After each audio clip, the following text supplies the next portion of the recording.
Hello， 大家好，欢迎来到仰望美食，我是 Tina。今天要跟大家分享的是生吐司的做法。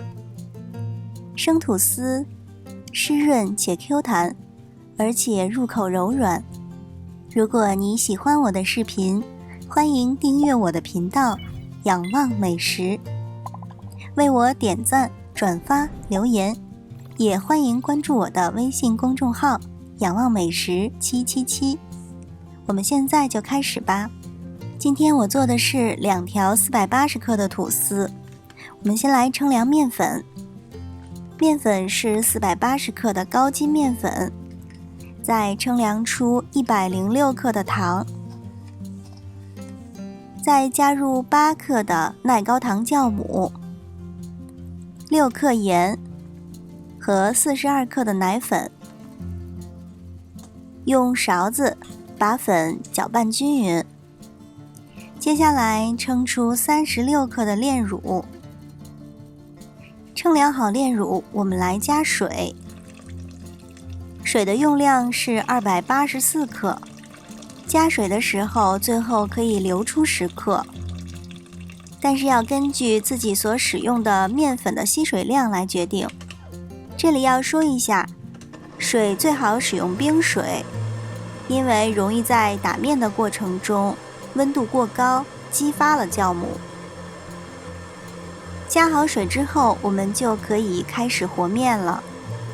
这款吐司的含水量非常高，所以我没有使用手揉，而是使用了厨师机。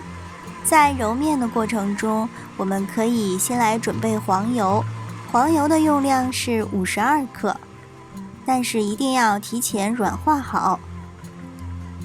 软化黄油可以用隔水加热或者微波炉都可以。和面的过程中，我们要随时关注面团的状态，把机器停下来，揪出一块面团，像这样抻开，看一看面团的状态，像这样破口有锯齿，但是也有一些部分是平滑的，我们就可以加入黄油了。加入黄油的时候，最好把面团撑开，尽量让面团包裹着黄油。可以用硅胶刮刀来把剩下的黄油刮干净。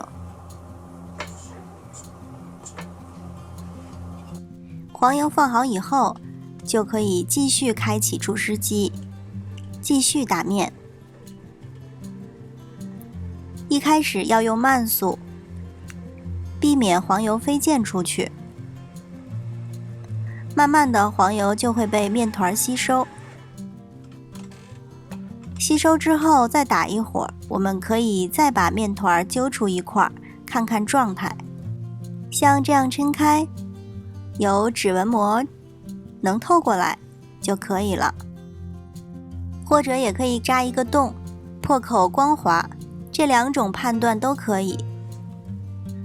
和好面以后，我们用一个硅胶刮板将面团取出到一个不锈钢盆中，然后用刮板不停地往里插入，目的是让表面的这个光滑的面留在外面。像这样边往里压边转盆，很快面团就整理好了。之所以要整理好这个光滑的面，是因为对我们制作面包非常重要。接下来盖上保鲜膜，让面团醒发40到60分钟，2倍大小。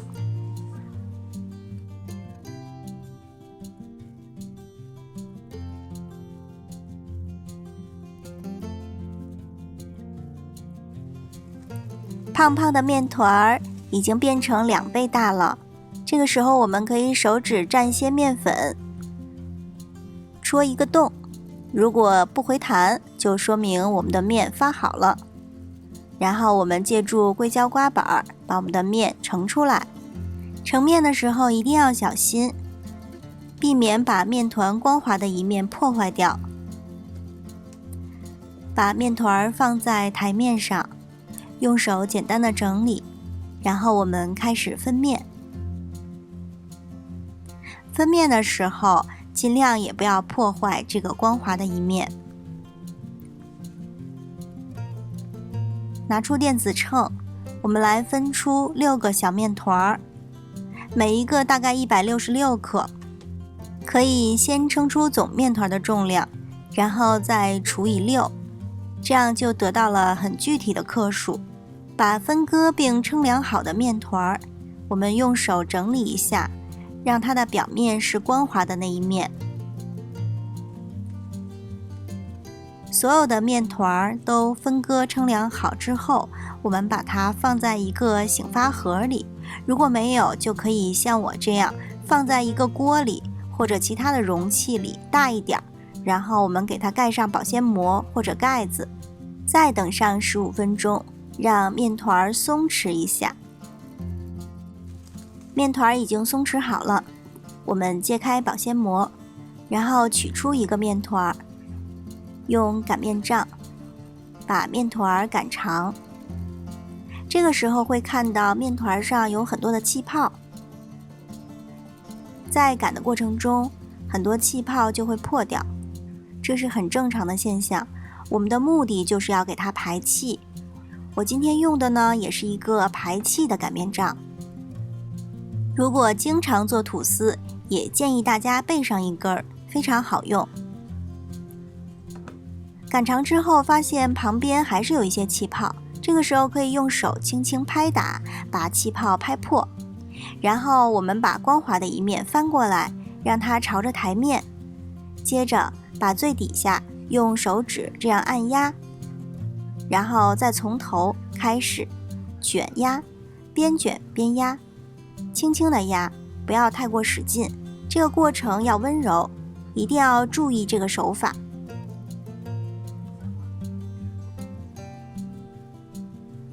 可以边卷边调整，这样卷到底部，卷成一个柱状，然后把接缝处用手捏一下，把它粘住，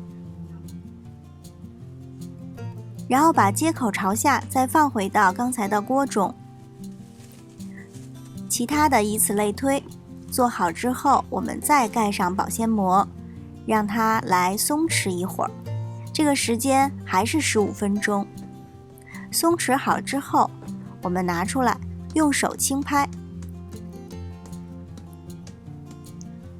一定是封口朝下，光面朝上。继续用擀面杖擀开、擀长。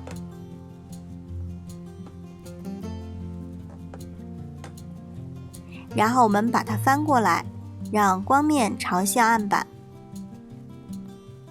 面团翻过来之后，轻轻按压固定一下，继续用擀面杖擀压，把气泡擀出来，继续擀长。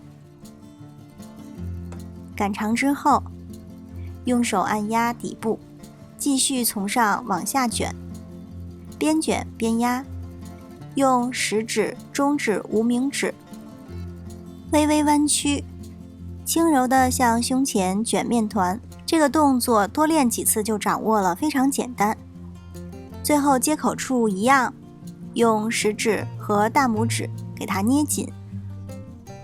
做好之后，我们把面团放在吐司盒里，首先放两边的，接口要朝下，放好两边的，再放中间的，这个顺序一定不要忘记。另外一个值得注意的事情就是接口一定要朝下。整好型之后放入醒发箱，醒90分钟左右，9分发。看，这就是9分发。面团离吐司盒的边缘约2公分左右。醒发好面团，开始预热烤箱180度。我烤的是砖形吐司，所以我要盖上盖子。如果你烤的是山形吐司，可以不需要盖盖子。烤箱预热好，就可以放入烤箱烤35分钟左右，还是要根据自己烤箱的实际温度。这是烤好的状态。判断吐司熟与不熟，就是盖子是否能轻松移动，像这样就说明吐司已经熟了。取出烤熟的吐司，第一时间要摔一下，然后戴上防烫的手套，把吐司从盒里倒出来，放在晾架上，让吐司晾凉。晾好的吐司，我们来看一下它的组织。像这个拉丝的状态，就说明非常成功。想要做出拉丝的吐司，一定要注意2点。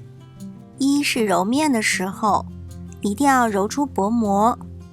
第二呢，就是擀卷的方式。做好的吐司可以切片，放在保鲜袋里密封保存。今天的生吐司就分享到这里。